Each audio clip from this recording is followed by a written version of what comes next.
Saudações, caros estudantes da 10ª classe. Nós hoje vamos falar de um tema bastante interessante. Vamos falar de um dos principais estados a serem formados antes da presença europeia em África. Mas antes de eu dizer qual será o império ou o reino que nós vamos falar hoje, quero perguntar-vos uma coisa.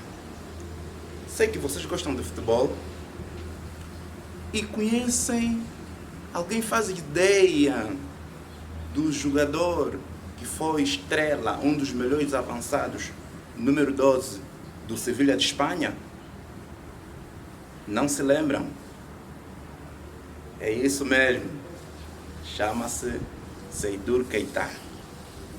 Alguém se lembra do CAN de 2010? Quando Angola, aqui no 11 de novembro, nós estávamos a ganhar 4-0 e faltando 15 a 20 minutos, o jogo ficou finalizado em 4-4. Vocês se lembram? Que seleção é essa que empatou com Angola no estádio 11 de novembro, quando nós íamos vencendo por 4-0? É isso mesmo. É a seleção do Mali. É a seleção do Mali. Nós hoje vamos falar do Império do Mali. Vocês sabem que o Império do Mali é um dos principais estados que surgiram na África Ocidental muito antes da colonização europeia do nosso continente. O Império do Mali foi fundado no século XIII pelo rei Sundiata Keita. Este império, com fortes ligações ao mundo árabe e forte poderio militar, conquistou outros reinos vizinhos, inclusive o reino do Ghana, tornando-se assim num império bastante forte, já que tornou-se o senhor das minas de ouro que eram do Império ou do Reino do Ghana. O Reino do Mali tinha 3 cidades bastante poderosas em termos econômicos, que é a cidade de Djenné, a cidade de Tombouctou e a cidade de Niani. A cidade de Niani tornou-se no polo comercial durante os séculos 13 e 14. Tornou-se na principal cidade e tornou-se também na capital do Império do Mali.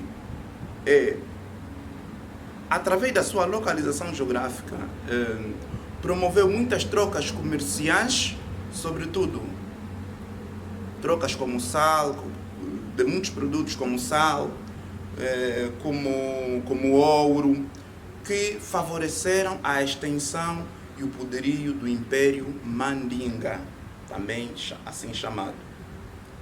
Agora, quanto à organização social, Sundiata Keita, que é o fundador do Reino do Mali, organizou a população Mandinga em 30 clãs. 16 clãs eram de homens livres que exerciam o comércio, 5 clãs de chefes religiosos, também chamados de marabus, 5 clãs de artesãos e 4 clãs de poetas e escritores. Esta é a organização social do Império Mandinga ou do Império do Mali. Agora, quanto à organização política, o Império tinha uma administração descentralizada. descentralizada.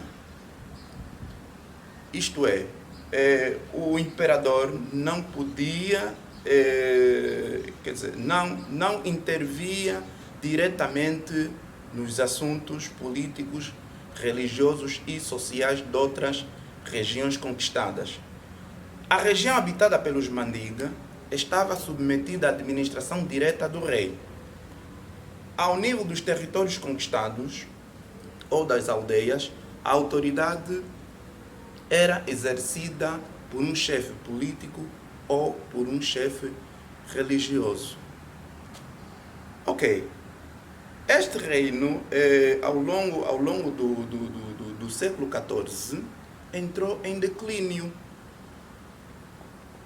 Um dos principais fatores desse declínio do Império do Mali foram as lutas